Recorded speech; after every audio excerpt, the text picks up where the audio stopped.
Muy bien, entonces la palabra de hoy es una palabra de ánimo, es una palabra de fe, de exhortación, no importando la crisis que nosotros estemos atravesando. Hablo de crisis colectivas que nos toca a todos atravesar, como aquellas crisis individuales que a cada uno de nosotros personal o individualmente nos toca atravesar también, ¿verdad? Indistintamente de cuál de las dos, en cuál de las dos estemos, Dios hablará a nuestras vidas esta noche. Y este es uno de mis temas favoritos. Seguramente algunos de ustedes me han escuchado ya eh, hablar de este concepto de lo que es la agenda de Dios. La agenda de Dios es todo lo que está bajo la permisividad de Dios, todo lo que Dios mueve o todo lo que Dios permite que se mueva, todo lo que está o encaja dentro de su voluntad. Prácticamente todos aquellos sucesos, acontecimientos que Él permite que puedan ocurrir, aún las crisis y que tal vez nosotros no entendemos, y a causa de ello pues viene a nuestra mente una pregunta universal: ¿qué es lo que está pasando? ¿Qué está pasando aquí? ¿Qué está pasando a mi alrededor? ¿Qué está pasando en mi vida? ¿Qué está pasando con mi familia? ¿Qué está pasando con mi matrimonio? ¿Qué está pasando en mi relación con mis hijos? ¿Qué está pasando tal vez incluso con mi relación personal con Dios? ¿Qué es lo que está ocurriendo alrededor que sencillamente no entiendo? Y yo creo que llega un tiempo en la madurez de un cristiano, de un creyente, que debe tomarse el tiempo a entender la agenda de Dios. Para poder entender la agenda de Dios, uno tiene que ser entendido también en las Sagradas Escrituras. Uno tiene que entender la palabra de Dios y cómo Dios, a través del Génesis hasta el Apocalipsis, orquesta diferentes escenarios en la vida de los hombres que hace que no solamente provoca un cambio en el mundo, un cambio en la historia de la humanidad, sino que también provocan cambios personales en aquellos protagonistas de las crisis. Eso le llamo yo entendiendo la agenda de Dios. La agenda de Dios no se sujeta a las decisiones de los hombres, no se sujeta a las decisiones humanas, está sobre la ley de los hombres. La agenda de Dios es soberana, es independiente y nace de un corazón de un Dios omnisciente, omnipresente y omnipotente, ¿verdad? Lo que a veces nos cuesta entender como cristianos, sobre todo porque nos gusta que nos prediquen muchos mensajes románticos, mensajes hermosos, saturados de promesas lindas de Dios, y no está mal a veces recibir esas prédicas también, es que nos cuentan entender que Dios puede en algún momento llegar a provocar crisis afuera mientras protege y opera desde adentro. Los que recuerdan bien haberse conectado conmigo a Hombres Valientes desde el año pasado saben que fue uno de los temas más recurrentes que yo prediqué en reuniones como esta, porque creo que nosotros los líderes de las iglesias, los pastores, empezamos a cargar una responsabilidad muy grande cuando esta pandemia cayó, para hacerles entender a las personas que hay crisis que Dios permite o hay crisis que Dios provoca, pero este principio que está ahorita en sus pantallas es bien importante entenderlo. Aun cuando una crisis pueda llegar a ocurrir bajo la permisividad de Dios o bajo la voluntad creativa de Dios, Dios no solamente la provoca afuera, sino que Dios opera y protege desde dentro. Si lo ponemos en un plano personal, hay crisis que podríamos nosotros estar sufriendo desde afuera, pero que Dios desde adentro está operando o está trabajando. Hay cosas que podrían estar ocurriendo alrededor mío, pero Dios simultáneamente está trabajando dentro de mí mientras yo estoy inmerso en esa crisis. A eso es lo que yo me refiero con este principio. La mayoría de ustedes está familiarizado con esa crisis y creo que va a ser tal vez hoy la columna vertebral de la prédica. Génesis 6:13 dice así: dijo pues Dios a Noé, he decidido, esto le llamo yo los he decididos de Dios. Observen bien lo que Dios decidió hacer. He decidido el fin de todo ser, porque la tierra está llena de violencia a causa de ellos, y he aquí, yo los destruiré con la tierra. Decía hace unos instantes que es más hermoso o más complaciente a veces recibir palabra o mensajes románticos, y a veces por la forma en que nosotros tal vez se nos ha educado el evangelio, nos cuesta poder llegar a entender de cómo Dios puede decidir una crisis destructora, cómo Él, siendo un Dios amoroso, puede decidir y permitir que una destrucción llegue a los hombres.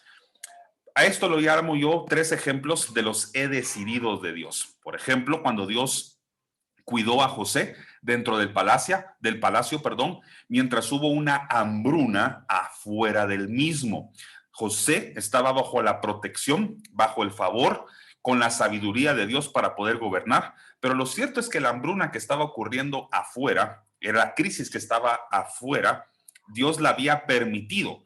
No obstante, cuidó desde dentro del palacio a José. Y para quienes conocen la vida de José, que ahorita pues obviamente no viene al caso contarla completa, saben que Dios sacó algo bueno de la vida de José y de la familia y descendencia de José en medio de una hambruna y una crisis que estaba ocurriendo afuera. Otro ejemplo sería cuando Dios protegió, por ejemplo, a los hijos de Israel durante las plagas de Egipto. Ustedes saben que las 10 plagas de Egipto fueron decisión de Dios. Dios provocó esas plagas, pero aún así dentro de una de ellas, la peor de ellas, la plaga de la muerte, Dios protegió, incubó a sus hijos en unas casas que estaban siendo al mismo tiempo barnizadas, por así decirlo, en las puertas con la sangre de unos corderos.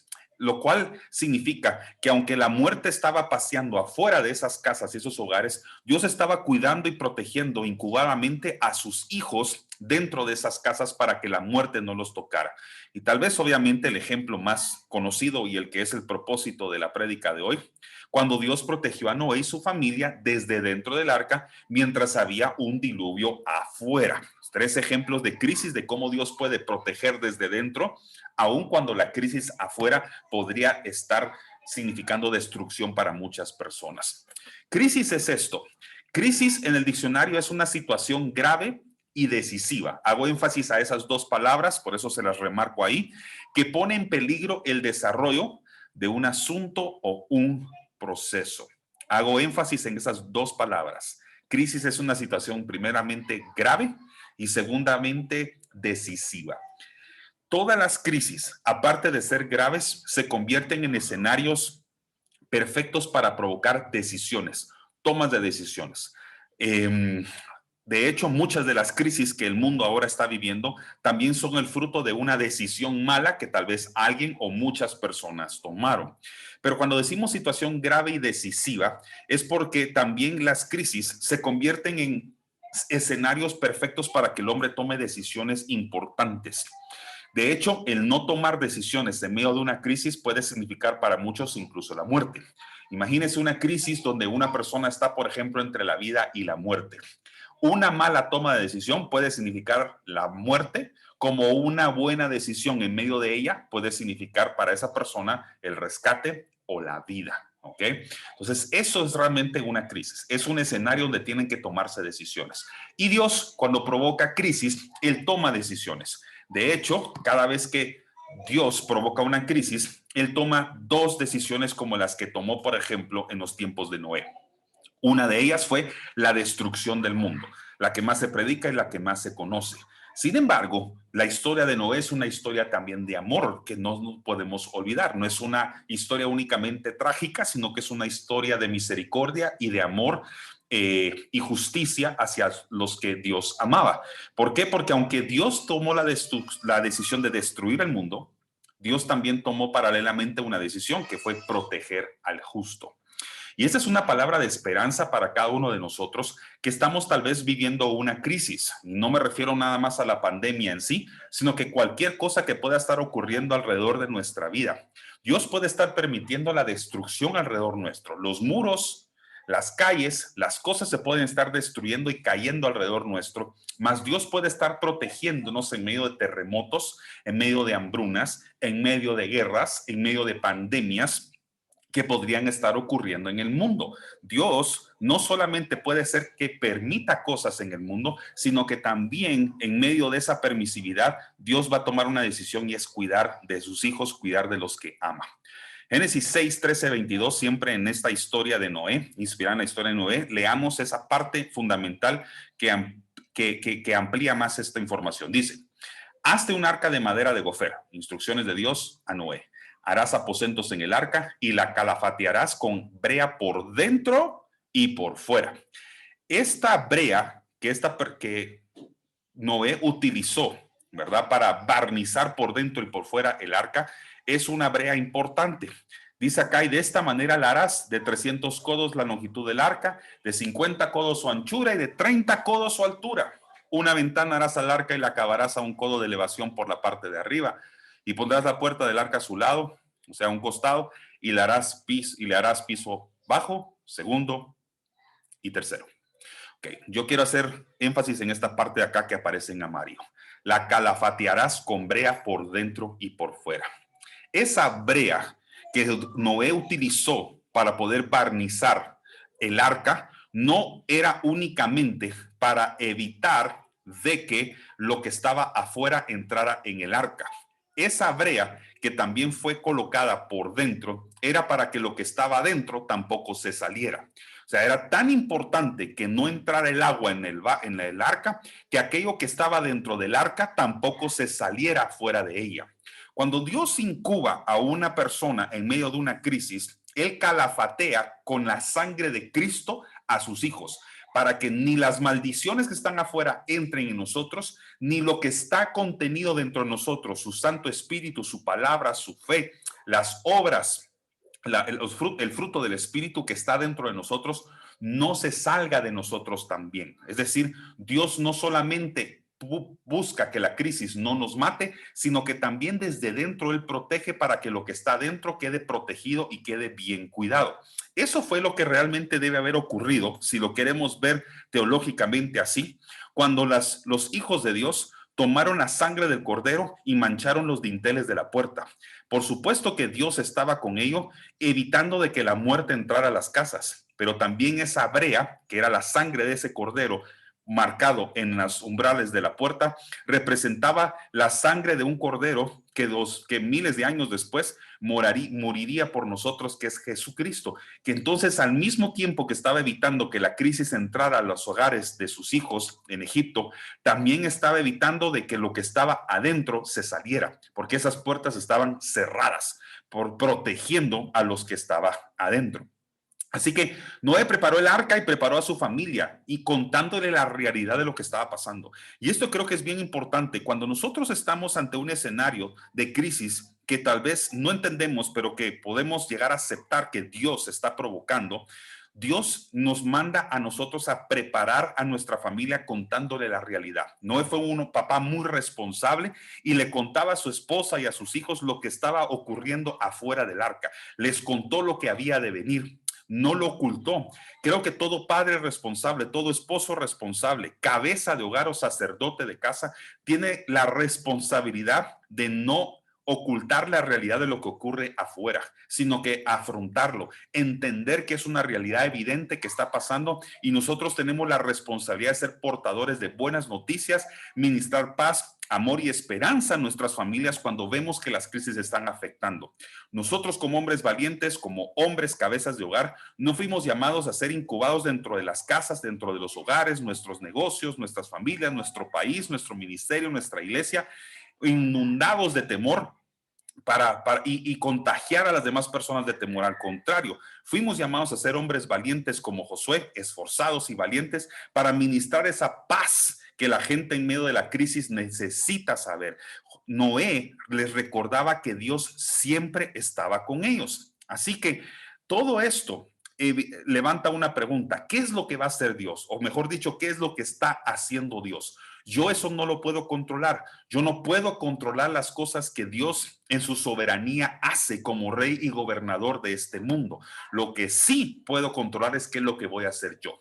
Yo no puedo controlar las cosas que Dios está haciendo. Yo no puedo controlar las cosas que tal vez Dios está permitiendo. No quiero insinuar de que Dios haya provocado, haya hecho el coronavirus, pero por alguna razón esta peste, que ahorita pues en tiempos bíblicos se llamaría peste, lo que estamos viviendo ahorita, por ejemplo, a nivel mundial, no quiero insinuar de que Dios haya diseñado y creado el virus, pero por alguna razón como rey y gobernante de esta tierra, soberano, gobernador, rey de justicia de este lugar, Él lo ha permitido. Y yo no puedo entender muchas cosas que suceden alrededor mío, pero sí puedo controlar lo que sucede dentro de mí. Puedo controlar las decisiones que yo tomo en medio de esa crisis. ¿Por qué? Por la crisis es una ventana.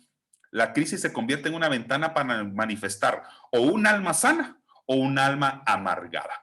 De marzo de 2020 para acá, el mundo ha conocido dos tipos de personas en medio de la crisis: las almas sanas como las almas amargadas, porque la crisis ventiló precisamente esos dos tipos de personalidad.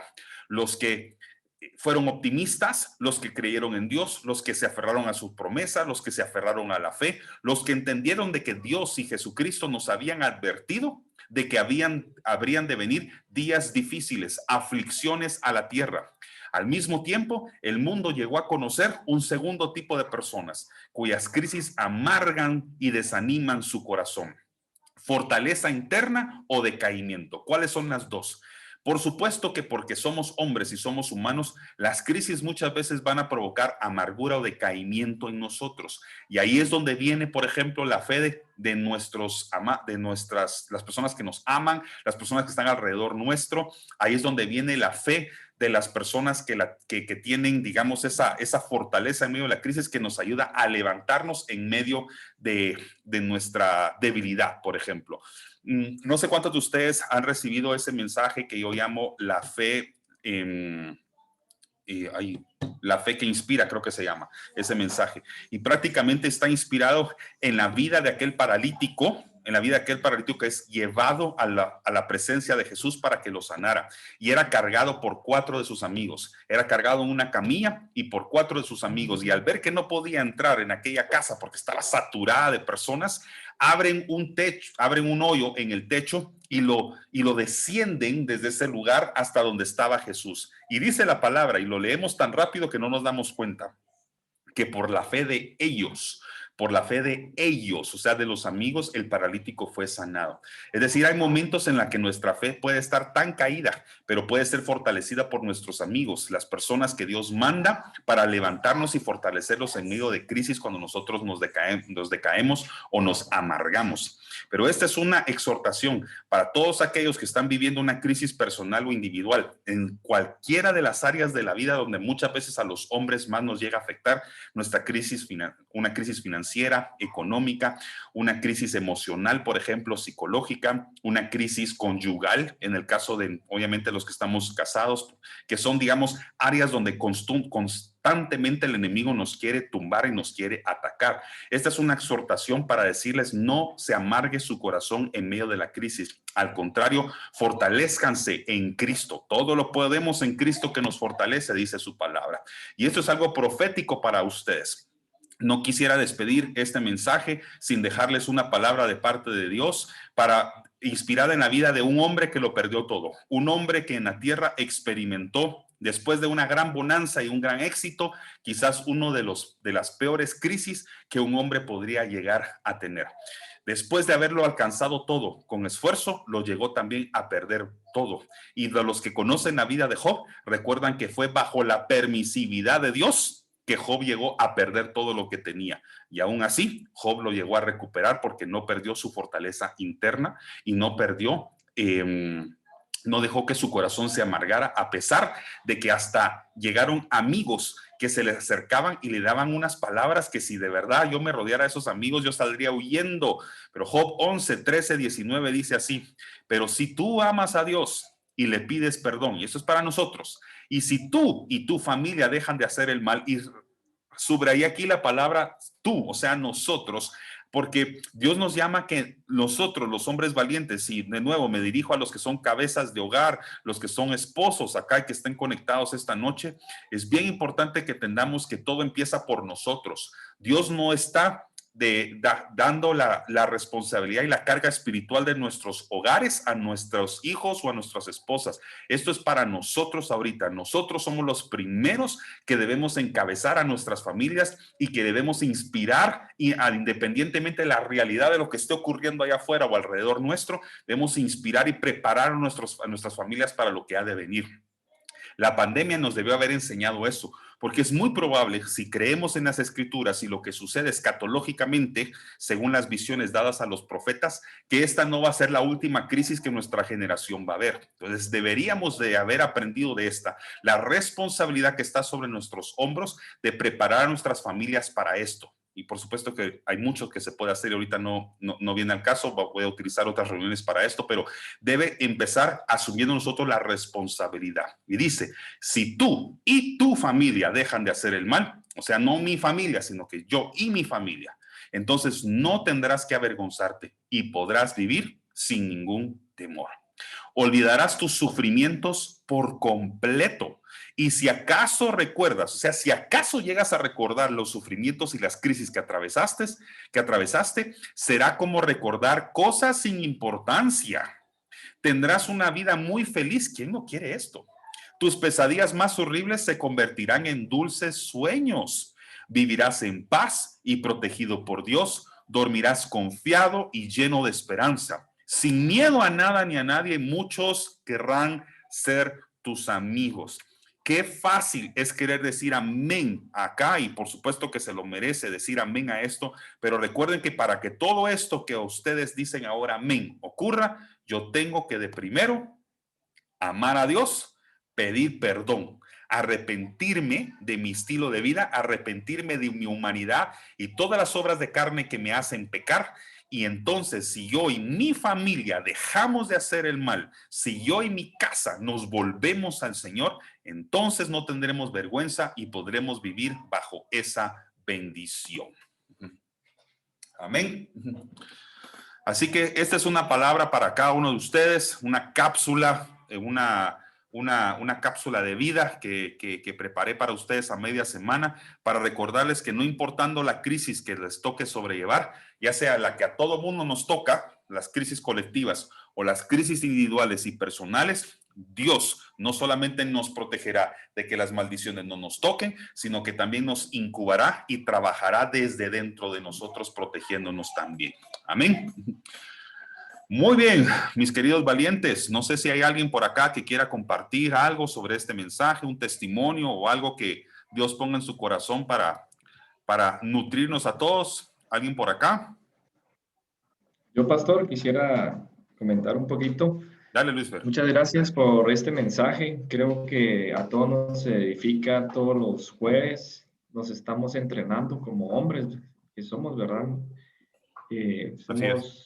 Muchos de nosotros ya somos cabeza de hogar, otros ya van por ese camino y si no entrenamos el músculo de la santidad, pues hay algunas consecuencias que nos pueden afectar por muchos años hasta nuestras generaciones y creo que este tipo de palabra nos edifica, nos alimenta, nos fortalece, nos da otra perspectiva también de lo que nos nutrimos los domingos, ¿verdad? Como decía el pastor, los domingos es una prédica para todo público, ¿verdad? Y aquí es una prédica pues para hombres, cabeza de hogar, todos los días estamos en constante entrenamiento, pruebas de la vida, pruebas en nuestros sentimientos, en nuestra moral, en nuestro espíritu, y nos vemos metidos a ser aprobados o no delante de Dios, ¿verdad? Que a veces se nos pasa por alto eso. Yo creo que muy bonito el cierre, me gustó mucho, creo que recibo mucha palabra de estos jueves, ¿verdad? Y gracias, pastor.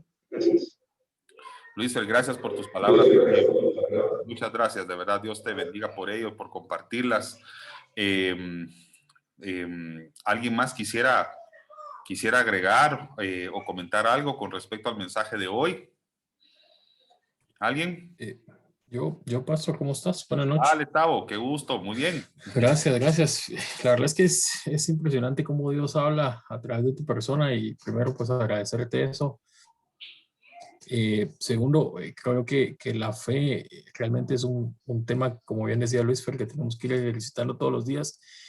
Y creo yo que como hombres tenemos que ser más resilientes en este momento. Creo yo que como hombres hemos ido perdiendo la resiliencia y nos hemos ido volviendo como más suavecitos a todos los problemas. Y no estoy diciendo que no podamos tener nuestros sentimientos y nuestros bajones y nuestros malos días, ¿verdad? Pero sin embargo creo yo que tu persona bien mencionaba algo en el mensaje y es que tenemos la responsabilidad de ser cabezas de hogar y eso es una responsabilidad enorme. Y para los que no lo son aún, en algún momento lo van a hacer. creo que al final de cuentas es ponerle el paso y la guía a nuestra familia y decirle, miren, vamos a ir por acá y no importa lo que se venga, no importa cómo vayamos, no importa la situación que estemos viviendo, nuestra fe siempre va a estar puesta en Dios y eso al final de cuentas Wow. creo que es lo que va haciendo la diferencia entre un hombre y un hombre valiente, creo Amén. yo, al final de cuentas. Así que nada, eso yo solo quería sumar eso. Además, también como poder ir identificando las situaciones en las que estamos, porque muchas de las situaciones, al final de cuentas, también son consecuencias de nuestros propios actos, ¿verdad? Y a veces el cristiano también suele de manera muchas veces equivocada echarle la culpa o a Dios o al diablo y decir, ¿por qué me tenés aquí? Cuando realmente son consecuencias de nuestros propios actos. Entonces, al final de cuentas, es ir y ponerle el pecho y aceptar que cometimos el error, pedir perdón a quien se tenga que pedir perdón, perdonarnos a nosotros mismos, pedirle perdón a Dios y pedirle perdón a las personas que les tengamos que pedir, ¿verdad? Entonces, creo que es parte de eso que nos va dando la resiliencia, el poder ir de gloria en gloria, como lo decías el domingo, así lo veo yo, cada vez que ¿por qué? Porque para los que no saben, yo trabajo en un área de una empresa donde siempre hay crisis. O sea, el que habla a mi área es porque está en crisis. Entonces, sí, el que llama donde yo trabajo es porque tiene un problema o porque necesita ayuda. Entonces, al final de cuentas, es ir identificando esos momentos y saber que cada una de los problemas que vamos sorteando y saliendo, ser súper agradecido con Dios y saber que Él está ahí con nosotros siempre, ¿verdad? A pesar de que sean consecuencias nuestras o que sean cosas ajenas y que no las podemos controlar, ¿verdad? Así que Amén. gracias ahí por el tiempo y gracias por el mensaje de este. No, gracias también por tus palabras, de verdad, muy, muy edificantes.